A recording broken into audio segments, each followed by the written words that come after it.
Peak Tension words hard. Welcome to the Peak Tension Podcast, episode number 2. Beside me, my partner in crime, my wife, my enforcer, the lady I have a very respectful fear of, Dr. Jennifer Case. How are you feeling today? I'm good. How are you?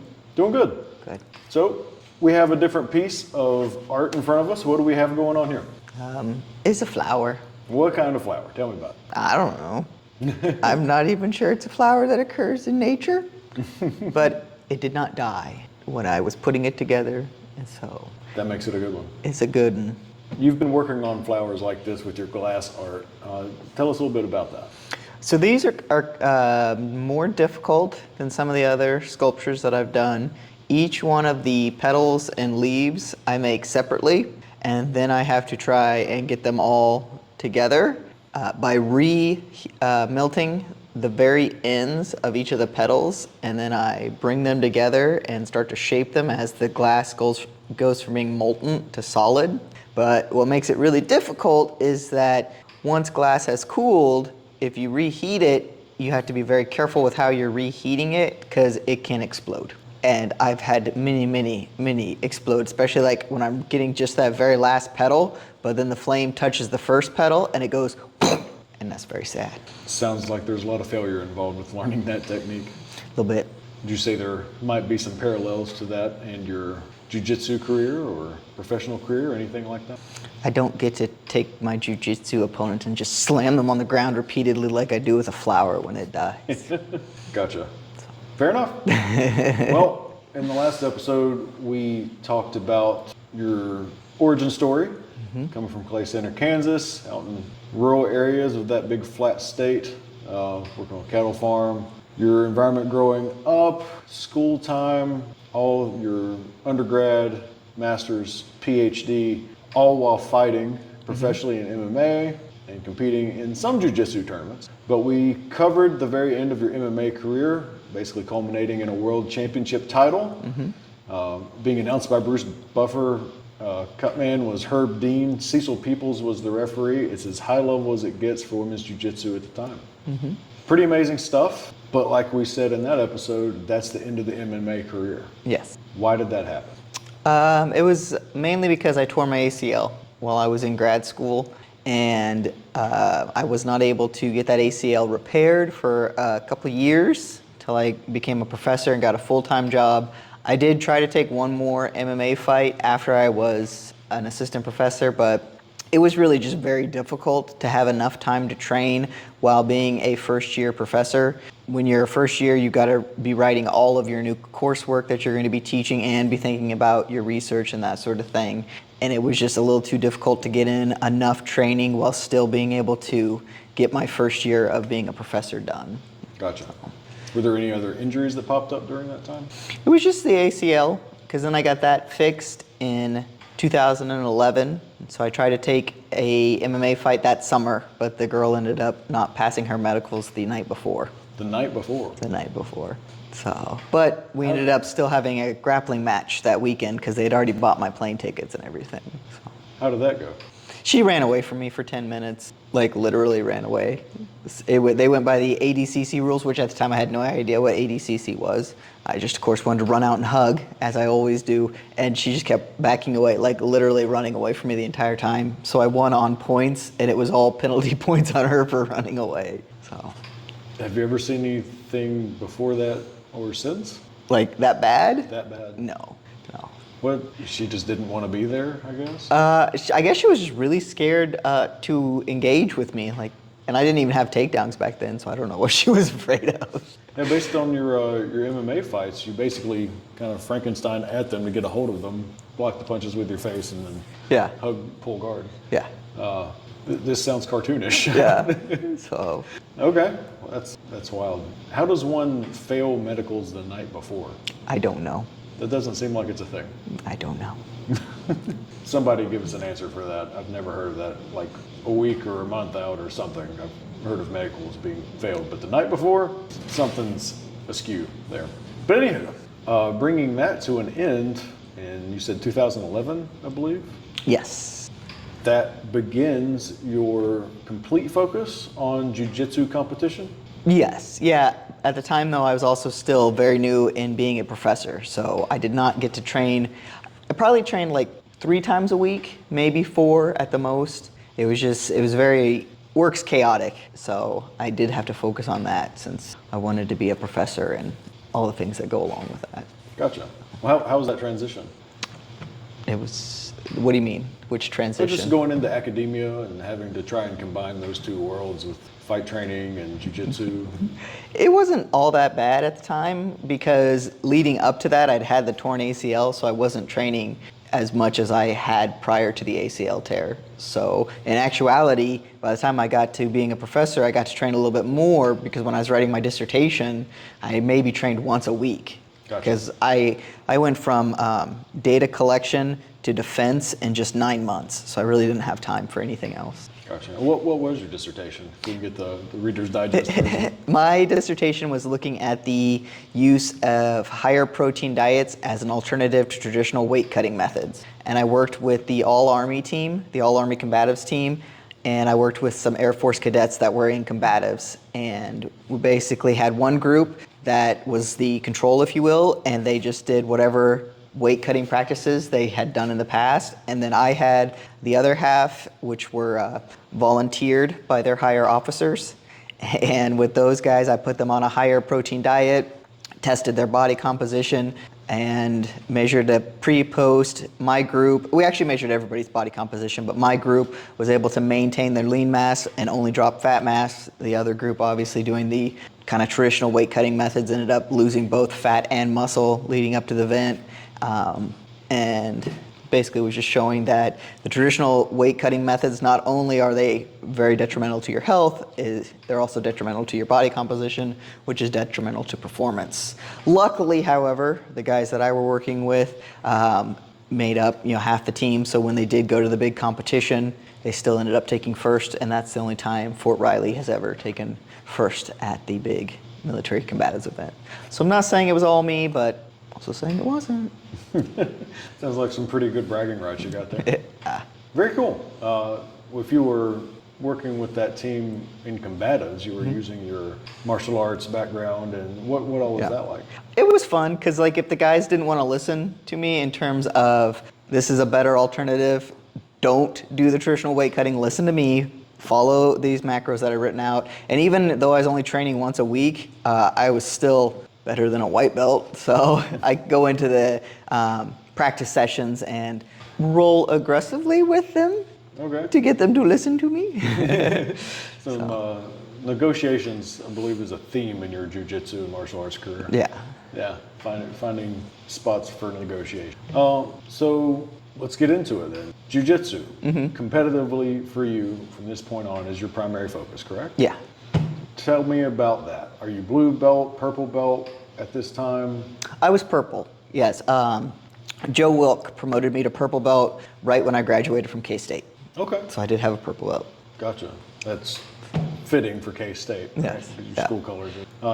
Very nice. You got purple in more than one.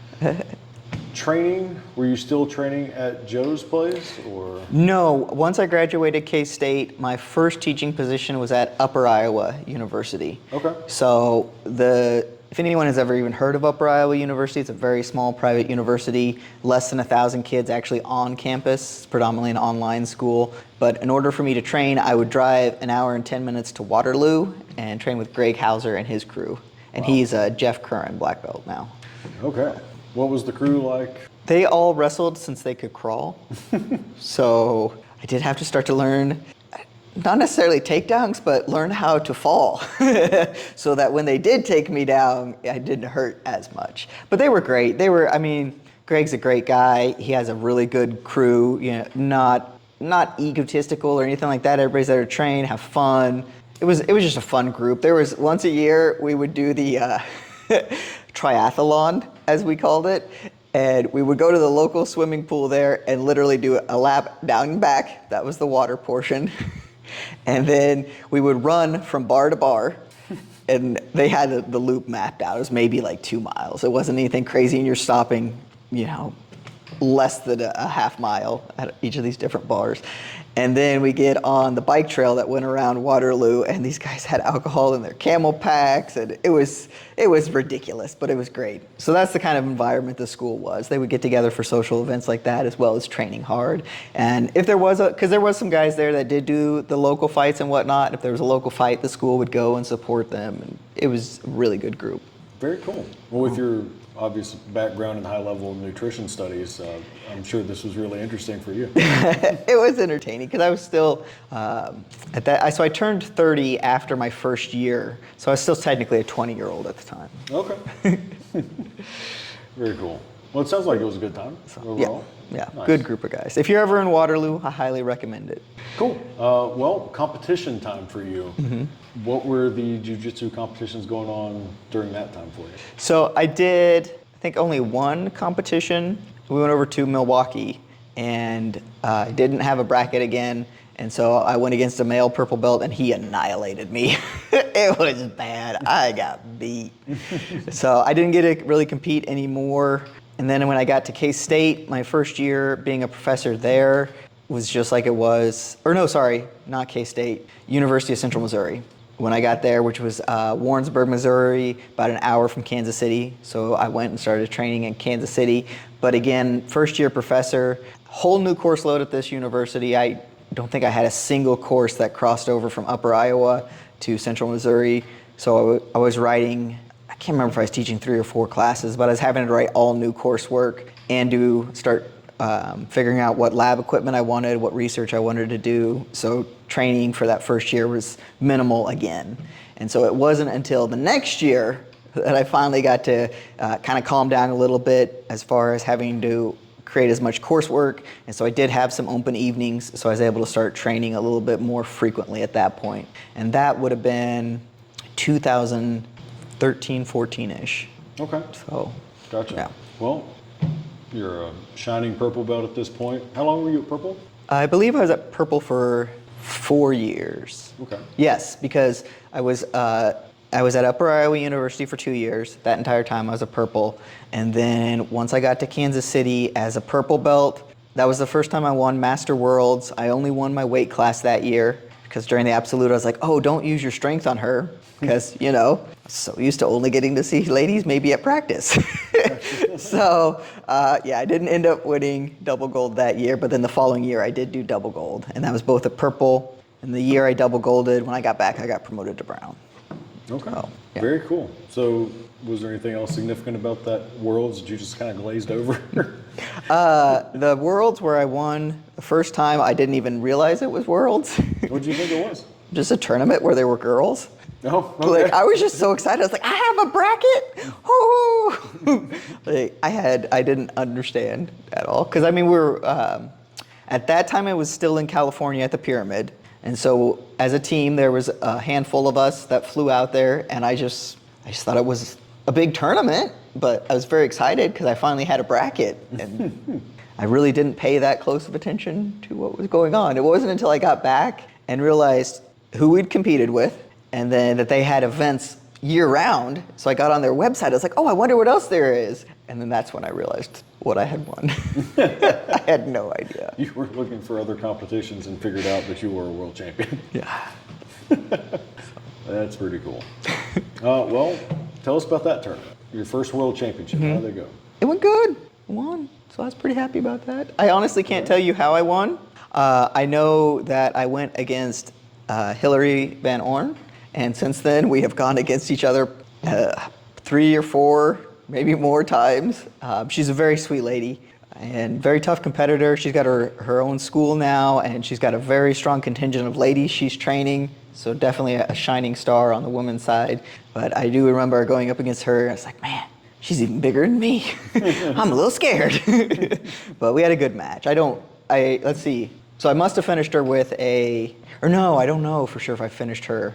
Because that was the year I only won my weight class. It was the following year that I double golded and submitted everybody but one person with the Americana. So that first world championship, I'd have to go back and try and find tapes or something. Okay. It was a long time ago. I'm a very old woman. I wonder if we can find those results somewhere. No. Internet sleuths, dig that up. Yeah. So the following year, you double gold. Yes. And you beat everyone with one move. Everyone but one person with the Americana, yes. Everyone but one person. The other win was by points? No, it was a sub, but I don't remember what sub it was. Oh, okay. So you subbed everyone? Yes. Were there scores happening, or? Probably. Okay. It was a decade ago. Fair enough. So how can you submit everyone at that level with one move, aside from one person? But one move. Mm-hmm. Everybody knows what you're doing, especially semifinals, finals. They know what's coming. Mm-hmm. Explain that, because I don't think, most of the time people are using a variety of moves, and you catch somebody with something and you catch somebody else with something else. All the matches are different, but yours ended up being the same. Yeah, it kind of goes into what I have now coined as my style of advanced basics. We spent so long, as I said, I didn't see a colored belt until after about 5 years of jiu-jitsu, and before that we were learning off tapes, like old school VHS tapes. So we spent so long working on the basics that even though what I was winning with was a basic move, I had done it for so long and fine-tuned it so much that even though my opponents saw it coming, it was very hard for them to stop it from coming. Gotcha. Okay. Well, what details would you say that you refined as far as that goes? Like, what was the process? Why couldn't people do anything? I think because how I trapped that arm initially, by the time you realize it's trapped, it's too late. It's really hard. I mean, you can still get out of it, but it takes a lot more work to get out of it, especially in the gi, because there's so much friction. And no gi, it's a little bit easier because you're basically just a big greased pig. But in the gi, once that arm is caught up there and it's trapped by my arm and my head, it's really hard to get it free again, because the amount of pressure I'm applying and then all the friction of our clothing, it makes it very difficult to get it pulled back down where you want it to be. Gotcha. Well, that's not exactly something that's surprising, because ever since I've known you, you've been hitting Americanas in competition the entire time. Mm-hmm. So it's not like people don't know it's coming still when we're 10 years in after that performance. Yeah. So, yeah, that's just crazy to me to be able to do that with primarily one move. What do you think the odds are that the other submission was a head and arm choke? Probably pretty good. Okay. Because it all kind of feeds into your same system. It could have been. There's no telling. Gotcha. It's a long time ago. Okay. So we've got 13 different world championships to go through. Mm-hmm. That's the first 3. Mm-hmm. We've got another 10 to go through. So at brown belt, I only did it 1 year.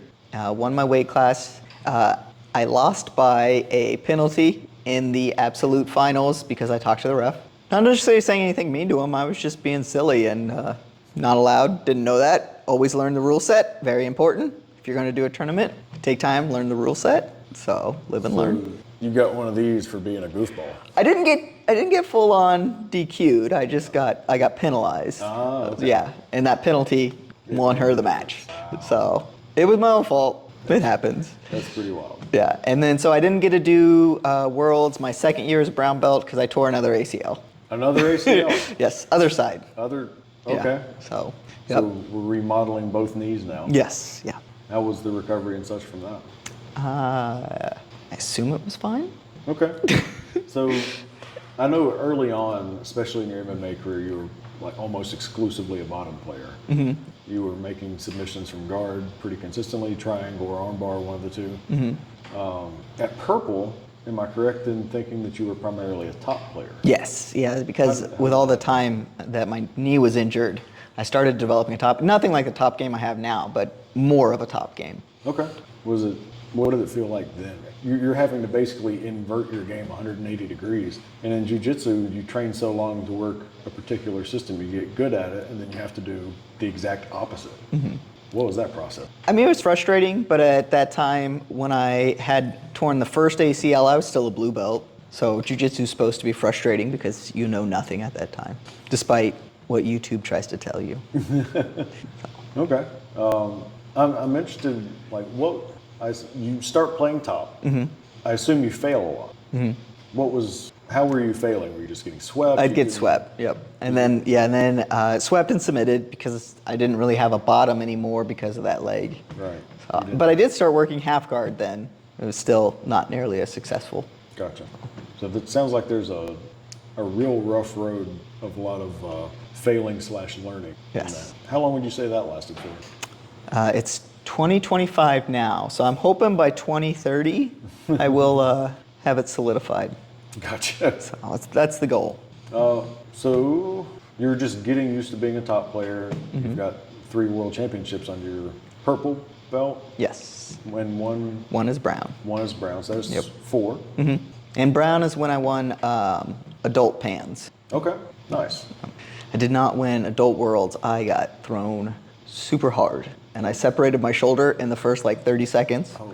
I finished the match, but she outpointed me big time because I couldn't use my arm at all, so I was basically trying to keep her at bay. Gotcha. So. That sucks. Yep. Was it judo throw? Oh yeah, yep. And she always a good one because I was like, relax. Wah! Yeah. She did good. Nothing like getting hit with the earth in your mouth. Yeah, because I hit shoulder first, and then my head, and then she came down on top of my head and shoulder. I had a bloody nose right off the bat. It was good times. Nice. Yes. If anybody watched ADCC this past year, from the moment this is being recorded, the exact same thing happened to Nicholas Marigali, who was the heavily favored guy, basically the double gold, the whole thing. I think it was the first round, second round. He got Uchimata into a freaking oblivion and landed on his shoulder, separated it, and that was it. That can happen to anybody for sure. So we've covered purple, brown. Yep. You get promoted to black. I did. What was that day like for you? So that day I was promoted alongside 3 other training partners. It was really cool because one of them, he and I had been promoted to purple together, and we traveled together for tournaments, trained together pretty regularly because he was about my size. So it was really fun to get promoted with him. Does him have a name? Oh, Josh Littleton is who I got promoted with. It was really fun. We still train together. Going to be doing a seminar out at his school on New Year's. Nice. New Year, new smash. So that'll be fun. Still great to see him at tournaments. He's in Kansas City. Great school if you're out there in Kansas City. Go train, cast iron. I was also promoted alongside Carlos Dallas, who's a great guy, but will obliviate anyone who steps in front of him and do it with a smile and be very courteous afterwards because he's an absolute monster, but a great human being. He's removed some risks from attachment on a lot of people. I Yes. Yeah. So I've seen video of Carlos and felt a couple of them hitting crazy wrist locks, like finishing a match in 8 seconds, Yes. 10 seconds, something Yeah. like that. Unbelievable. You go to get a lapel grip and then all of a sudden your hand is going directions it was not meant to go. No. Very cool. Was that you got promoted with those 2 guys? 3 guys. There was a third, another one. Travis Connolly got promoted with us at the same time. Gotcha. So we all got promoted at the same time. Very cool. Yep. It's I'm sure that's a special thing, special bond to have with those people Yeah. that you trained with for a long time. Competition at black belt. Mm-hmm. Let's get started with that. What So do we have? my first year, I did win my weight class, but I did not win absolute. Okay. So- Well, how did the tournament go? My weight class went great. Okay. They were subs, or do you remember? I remember I went against Hillary, and I did get a rear naked choke on her to win my weight class, and I was just so happy that I made it all the way through our weight class and did not hurt my knee, because you remember I had torn my ACL as a brown belt, so I couldn't do my second year. So this was my first year back after the ACL tear, and I was just so excited that I made it through the bracket and did not hurt my knee, that when I finished the rear naked choke, I gave her a kiss on the cheek. So I messaged her later and I was like, I didn't mean anything disrespectful. I was just so excited that I didn't hurt my knee. And, Hillary and I would consider us friends at that point. And so I just didn't even think about it. I was just holding my friend and I was so excited I didn't hurt myself. So. Yeah. You do have outbursts of affection in that way. At one of these tournaments, you almost slap a referee in the butt, but we'll get to that later. I did. It was close. It was very close. I was excited. I saw that hand draw back. It was great discipline. Yes. Yeah. Okay, so didn't win the absolute then? Nope. So I was going up against this girl, Sarah Black, and it was like the last 30 seconds. It was still 0-0. I wasn't able to get any takedowns because she kept pulling guard. I was stuck in her guard, and so I went for an ankle lock and dove on the ankle lock. Had it, but the ref gave her an advantage because she sat up as I had the ankle lock. I guess he didn't consider it a full submission because it shouldn't have been an advantage until the submission was gone, if I understand the rules correctly. So, but it happens. Yeah, that happens. You had to go for something, right? Yep. And, it was another one of those times where, I lost by an advantage, and then in the years that come next, I would continue to lose on advantages, get frustrated, and then I took the coach or the referees course for IBJJF so that I better understood how those darn advantages worked. So then I was able to play the points game and figure out the advantages and still go for the sub, but if the sub's not there, understand how the rest of the scoring system works. Gotcha. So you had won 5 world championships at that point? So yes, that would have been my 5th one. Okay. And then you read the rules. Yes. Don't take this the wrong way. You're a silly person. Why did it take that long? I had a lot of other stuff going on, and I just wanted to hug. Okay. I mean, I knew what the submissions were, and I knew the points. It was the advantages. That's the part that I did not fully understand. Okay. And, at that time, we did have the internet, but, I don't even think it was dial-up. I think it was the real internet by then. Yeah. But I still didn't look it up. Yeah. DSL. And I don't know, honestly, how much of the IBJJF's rules were online, because now it's great. Like, they've got all their rules online. You can click on stuff and they go further into detail on the advantages and all of that. But videos and all kinds of stuff. yes, but back then, I don't think their site was as advanced as it is now. Makes sense. This was, 8-9 years ago? Yes. Yeah. Oh. Okay. So that was the first at Black? Yes. Okay. Let's move on. Next year. I cannot remember. That might have been the year I did not do well. Okay. And then I took a break for a little bit because I was getting really frustrated with the advantages. And then took that course.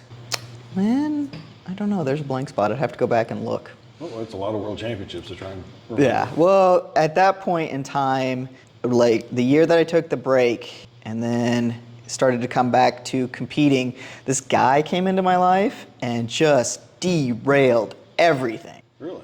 Completely. Pain in the butt. What year was this? I don't know. What year did we start dating? Very, very, very late 2018, start of 2019. So 2018, this guy comes into my life and just foo-bars it all up. Look, we still got a lot of world championships to talk about. Pretty sure that happened while I was around too. I honestly can't remember. I do know I won at least one more world championship while I was still in Kansas City when we first started dating. Okay. So you got up to 6. Okay. Still there. Yeah. Okay. So must have won a few more, because since I have lived here in Charlotte, no, so I double golded. Yes, remember I double golded while you and I were dating, and then the next year, as I was getting ready for Worlds, I just had the elbow surgery, come back to try and get ready for Worlds, and that's when the big knee explosion happened. Gotcha. So, and then since then, I've done a hat trip with winning Worlds. So past 3 years, double golds. Gotcha. Yes, that's where they all come from. I should add up to 13. Sounds right to me. So, yeah. Lots of double golds involved with that. The interesting thing in Masters 2, which is where you've competed for Masters Worlds, the last several years, I think last year was the first time you hadn't subbed every single person. Yes. I think that was correct. Yeah. Or maybe it was before. No, year before that I subbed everybody. Last year I had multiple matches go for points. Gotcha. You also only trained for that for a week. It was like 10 days. Okay. Yeah.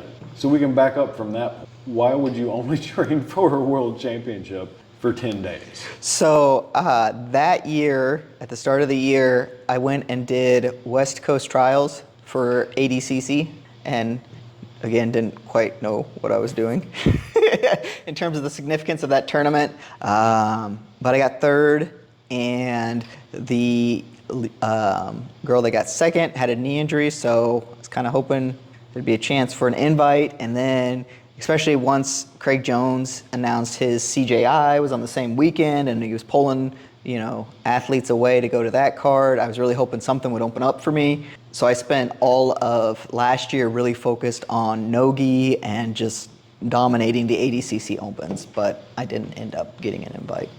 Yeah. So That was pretty wild. You were number one in points by far overall. How many ADCC Opens did you win? all of them that I went to, I subbed everybody and didn't get any points scored on me at the Opens after West Coast. Yeah. And we went everywhere. Yes. We went to, what was it? Went to Arizona. It's the first time to go to Arizona. Yeah. Flew in, competed, flew out the next day. Barely the next day. It was like 3 a.m. Yeah, I don't think we were in Arizona for a full 72 hours. No, definitely not. I don't know if it was 48. So we flew in late. It was Friday afternoon because we just got to the rules meeting and the check-in. Then you compete the next day, and then we leave damn near the same day. Yeah. We were at the airport at like 3 o'clock in the morning. I like those 6 a.m. flights. Yeah, great. So that's a really big shift because you hadn't done no-gi grappling essentially since I was a fighter. Yeah. What was that transition like going from competing in the gi almost, exclusively for how long? 10 years? Over a decade, yeah. Over a decade just in the gi. Yes. And then you get around some shady people. Yes, who are very bad terrible- influences. Terrible influences. Yes. And they lead you down the path of degeneracy. Yes. And you start competing in no-gi. Yes. After I had heard that no-gi was worthless the entire time we'd known each other. Yes. How did that happen? I mean, John Piper did spend like 2 years hounding me. And so I finally did no-gi. And then I did well, so then I had to keep doing it. It seemed like you were having fun from my point of view. Yeah, it was definitely, last year was fun. It was a nice change of pace to go and switch to no-gi after doing gi for so long. And we had we have a really good wrestling coach and wrestling program there at Charlotte Jiu Jitsu. And so it was really fun for me. It is really fun for me to be learning a new skill. Because wrestling, I've done a little bit, but this is very structured. And so getting to kind of add on, because when I moved here, I had learned the swing single leg from Andrew Ripley, and that was about it for my wrestling. So to get here with Kyle Briggs and have like a full curriculum that we're working every week, it's been really fun. That's cool. Yep. Yeah, as long as you've been doing this, it's something new and exciting. It's probably hard to come by. Yes, yeah. You've seen about everything. No. Yeah, that's crazy to me. So take us through the ADCC Opens, because those are really interesting to me, because you're having to retool everything. There are no gi grips. The takedowns, the stand-up is all completely different because you would initiate with gi grips of some sort previously. How did you make that adjustment? How did you find a strategy that worked for you? So the takedowns, I had to learn wrestling. That was the big thing. I had to learn how to wrestle because I couldn't grab. There was no collars to grab, and if you only grab the head and they're sweaty, you're going to pop right off. So really learning about underhooks, snap downs, wrist control, all of that stuff has been instrumental with the no-gi side of things. Once we get to the ground, it's honestly not that much different than my gi jiu-jitsu.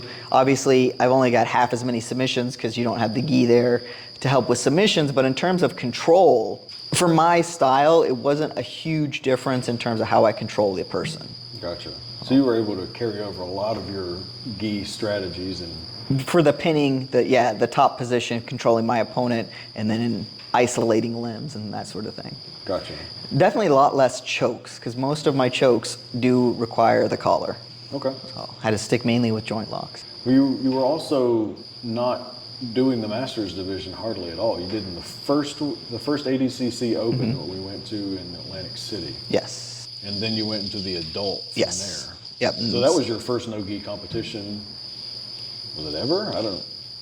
With a women's bracket, yes. That would have been the first time I did a tournament where there was a full women's bracket. Yeah. Gotcha. So jumping into the deep end, how was that experience for you there with the grappling? It was fun. Hitting the wrestling has been fun. Getting those big takedowns has been a lot of fun. It's basically the big difference between the gi and the no gi. Gotcha. Were there any big epiphanies when you got into the competition setting in no gi, especially at that level? Because ADCC was really pulling in with some higher level folks. When I went to Atlantic City, the very, very first Open I did, no. But when I was at West Coast, the ear slaps that were basically just hooks straight to my ear. It's definitely an eye-opener. You don't see that in the Masters division. We usually use really good technique, and we're not just clubbing each other in the ear and face wrenching and kind of look for a little bit cleaner submissions. So that was definitely an eye-opener when all that started happening. That take you back to the MMA days pretty quick? When I got popped in the ear twice, it did. Gotcha. Yeah. Yeah, I'm sure that was, I can't imagine jumping back into that kind of environment 10 plus years later. Yeah. Probably not really expecting it. You're still thinking like Jiu-Jitsu. Traditional jiu-jitsu is actually going to happen. Yeah. And ADCC stuff is hyper aggressive, lots of clubs, tons of people just cranking submissions as fast as they can. Yeah. Because people have a tendency not to tap there. They think they can get their late escapes and whatnot. It's a completely different thing.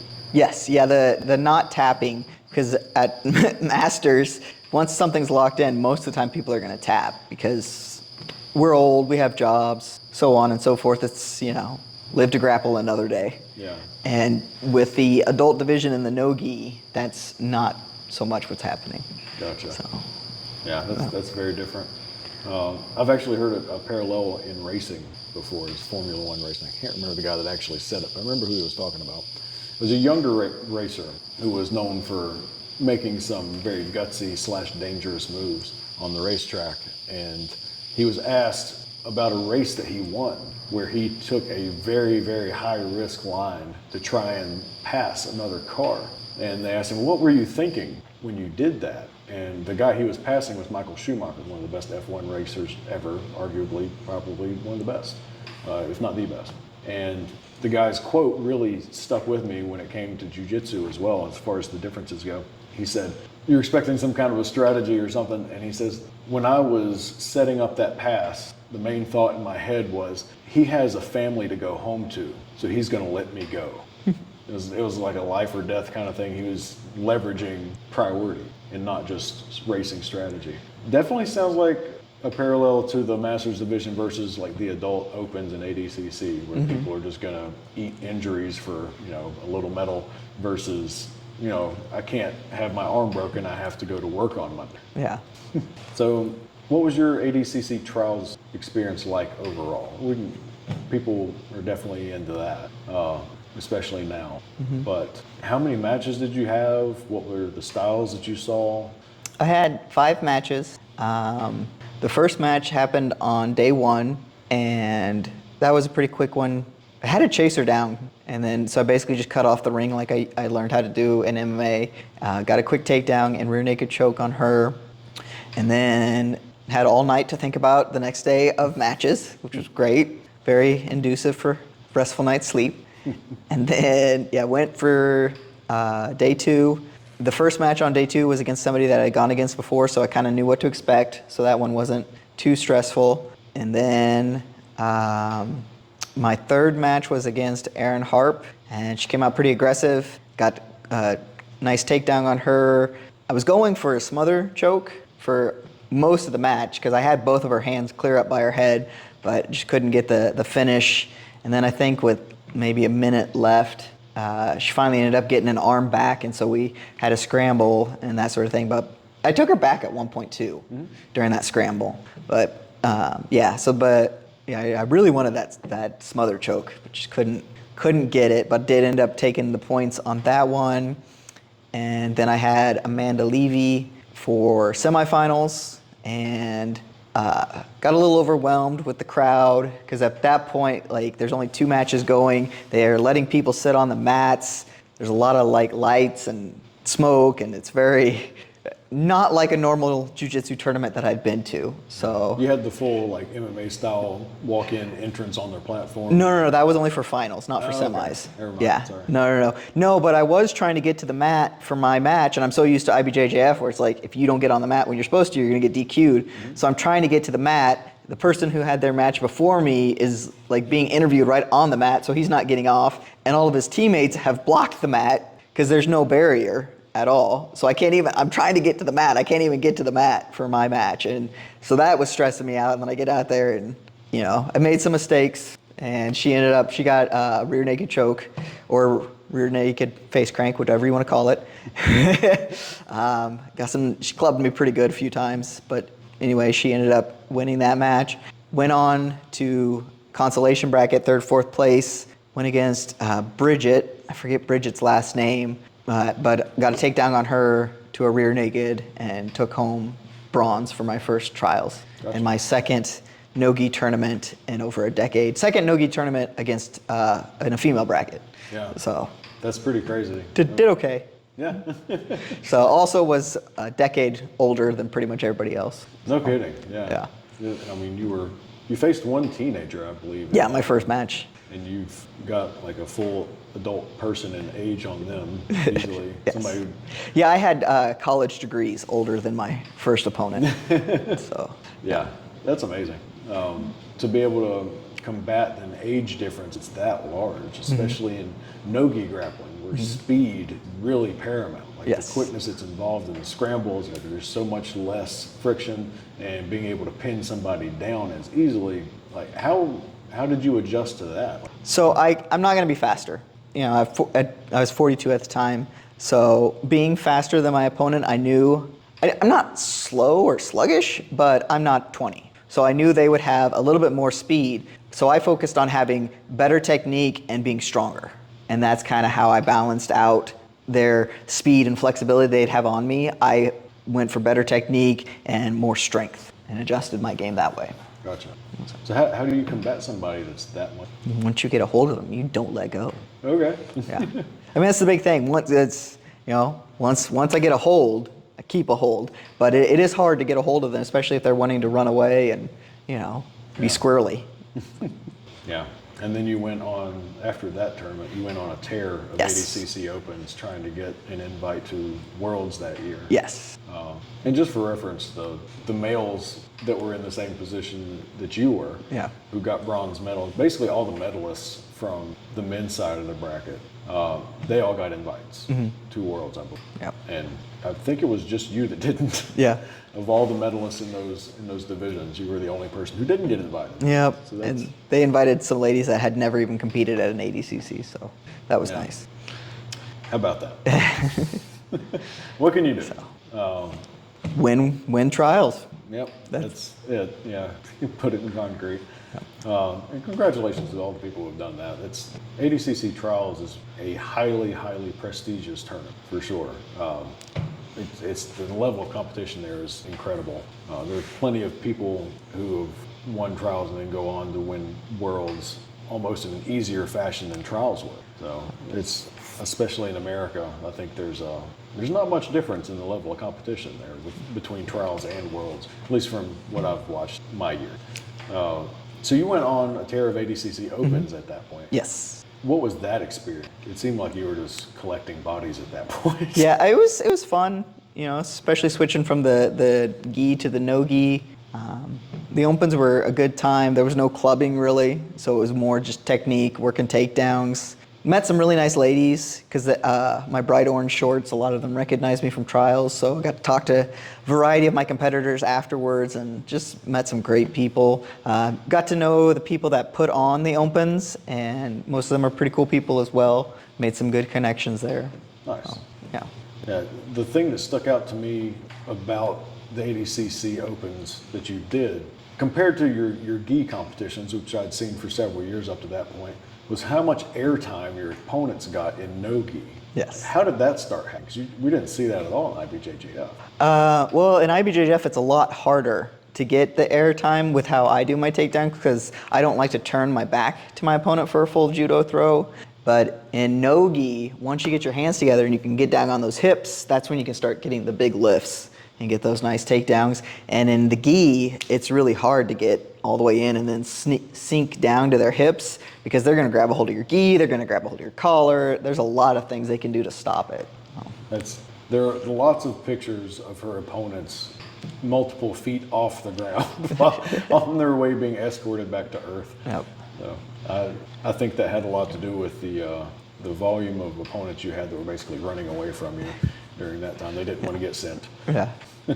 So let's focus on these last few World Championships and Masters Worlds for you. She probably won't bring this up, But not only, aside from 1 year, did you submit everyone. Was it 3 straight years? No one scored on her. 0 points. In the Master 2 division, I've never been scored on. Yeah. I don't even know if there were any advantages. I don't know. I didn't pay attention to that. I just paid attention to actual points. Yeah. So, yeah. Yeah, I never. I don't know. I don't even think I've been penalized yet in the Master 2 division. Not in that division. No. Only in adult. Adult, I've been Like it's penalized. adult. Yeah. Yeah.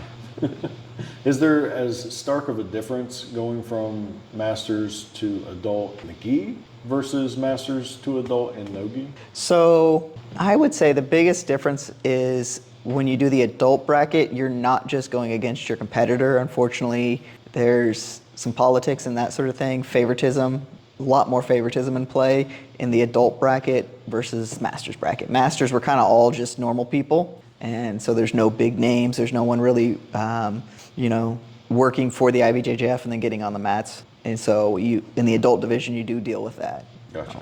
Yeah, those people were very attached to the rankings, and Yes. if you work with somebody like that, you tend to get attached to them, I guess. And Yeah.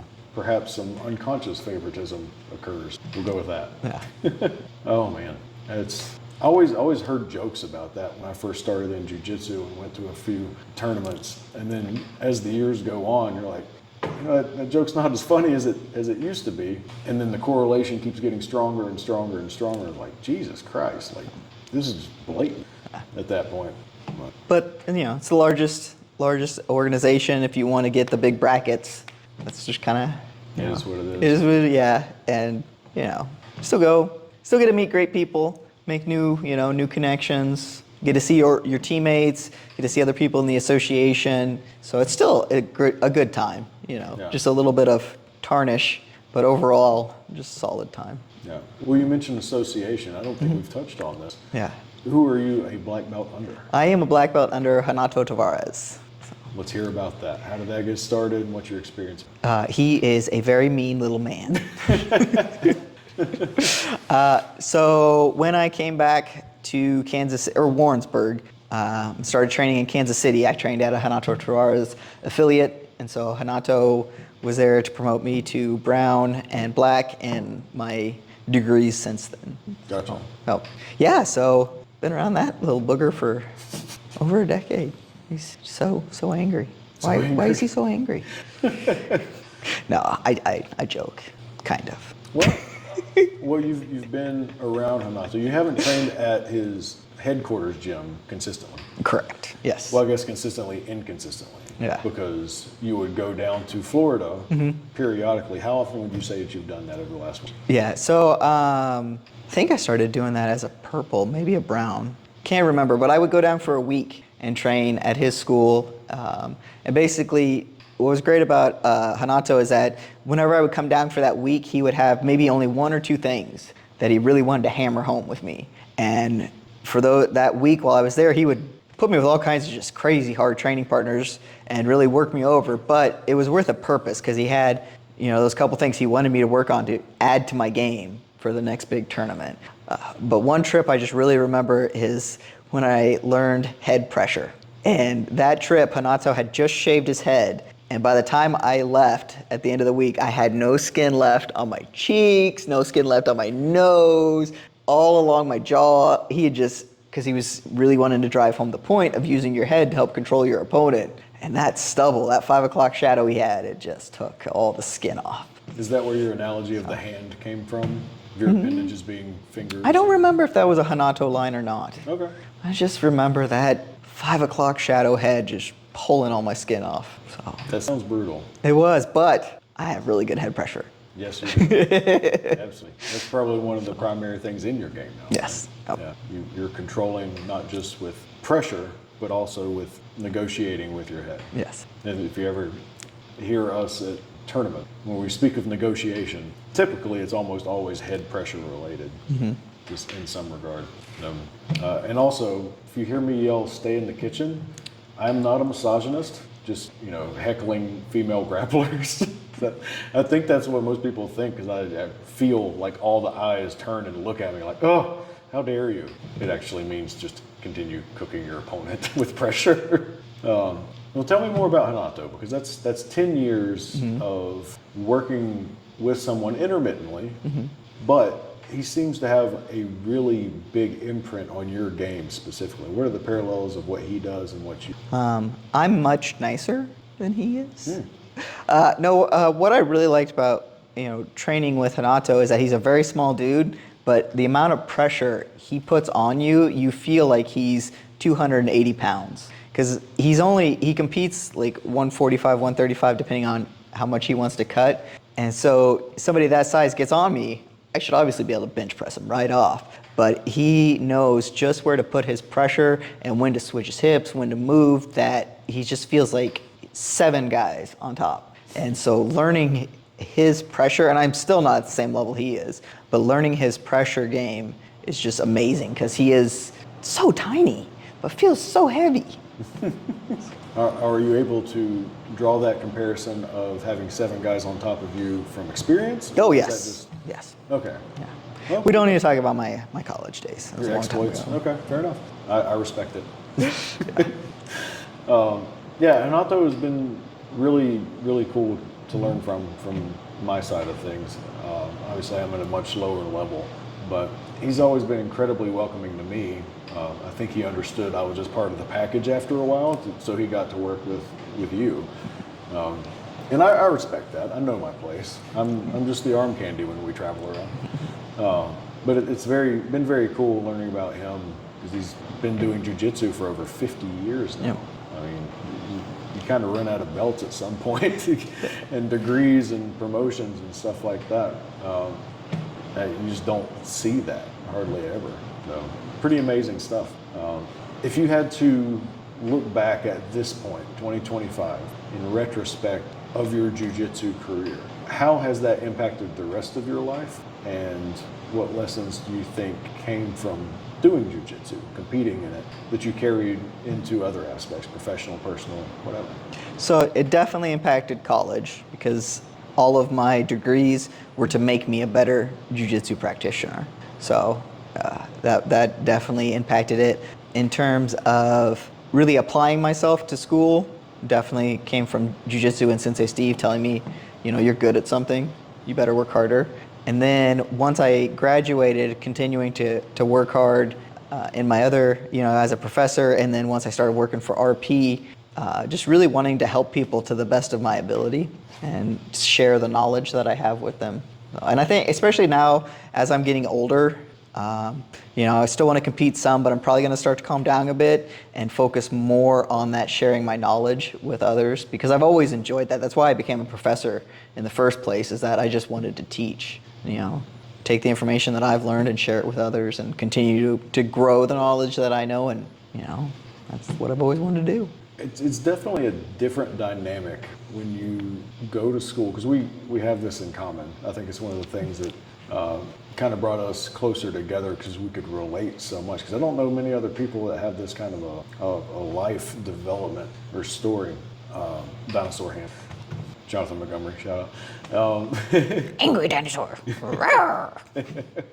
But you're going through school not just to get a degree, not just to learn things to pass a test, not to learn things to have a job, not to just get the job. You're learning things because you are passionate about knowing everything that you can do for competitive advantage. It's a selfish endeavor. So you're trying to obtain as much knowledge as possible to make you better. And I always feel like I can trust somebody more when they've gone through school entirely selfishly because they wanted to apply everything that they learned to the best of their ability for their own motive. When people don't have that kind of a drive that pushes them, I don't think the knowledge retention, and definitely not the application of that knowledge, is anywhere close to the same. You have people that just kind of go through the motions after they get their degree and they get their job. I've seen it in clinical practices where it's a general practitioner or a physical therapist or whatever. They just kind of paint by the numbers, so to speak. They go by the recommendations specifically because they didn't think about it outside of the box. When you're a competitor and you're learning all these things to try and be a better competitor, exploit every competitive advantage you can find, you are thinking outside. You can read between the lines. Like, you can read a research study that says X, Y, and Z, but from your wisdom in what you've experienced training, working hard, also reading a lot of other research, you can understand the context clues of, well, of course they found this result because they didn't control this variable or that variable. And I think that makes such a gigantic difference. Have you ever known other folks that went to school basically for that motivation? Not outside of the company. Only some other RP coaches were, similar to us, but outside of RP, not so much in the health, physical fitness, dietetics world. I know one of my good friends is an art therapist, and her fine arts degree was half to do it with art therapy. Yeah, because she's an artist. Well, and knowing her, I 100% saw the passion of doing the schooling to learn all of those things, not just to make other people better, but for herself as well. Mm-hmm. And I thought that was super cool. We can relate to that pretty strongly. The other person we were talking about was Dr. Mike Izzard. So yes. Shout out to Mike and his wife, Crystal. This is kind of their fault. They set us up many years ago at this point. Yes. So. Our RP is a very pro fraternization between employees. We do not have an HR department. Nope, we're all remote anyway. So, in every episode, since this is technically part 2 of the initial episode, I wanted to ask specific questions of all of our guests, and it's kind of the theme of the peak tension as the name. Peak tension means a lot of things, especially in the sports world, but it also carries over to the personal life, professional life, all these different things. When I was thinking of this name, the first thing I was thinking of was the primary stimulus for muscle hypertrophy, muscle growth, is mechanical tension. Exposing muscle fibers to peak tension, peak forces exposed onto the muscle creates specific adaptations to make you more explosive, much more strong, powerful, and that's like really, really high intensity training. You're exposing peak tension forces to the muscles.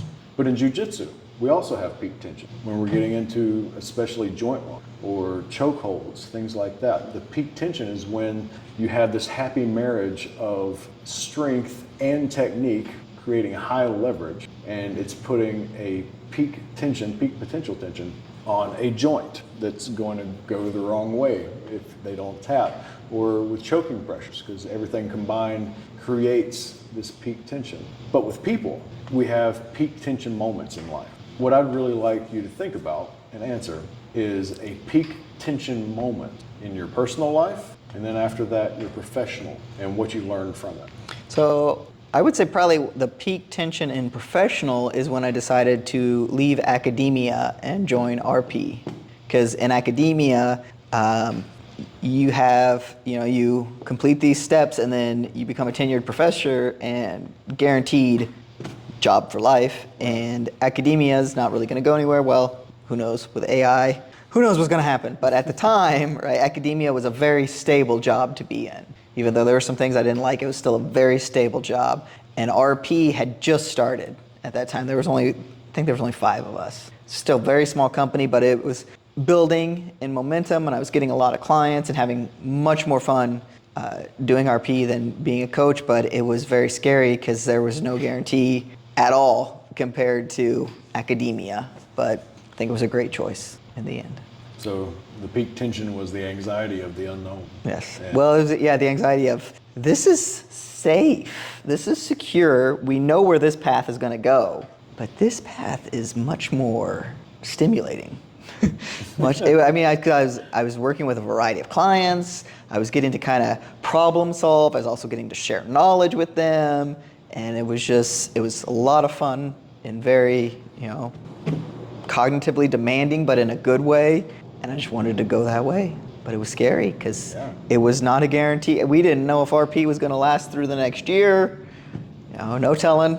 Mike could have said something to the wrong person and the whole company could be gone. It still probably happens every day. But at the time, we were such a small company that it was like, man, Don't know, but I'm enjoying it. So let's jump on this wave and see what happens. I would have to say, in a similar vein, probably the peak tension in my personal life would have been when I decided to jump on a plane and go see you the very next day. So, because, at that time we had just gone from being colleagues to looking at each other as more than colleagues in like a 24-hour period.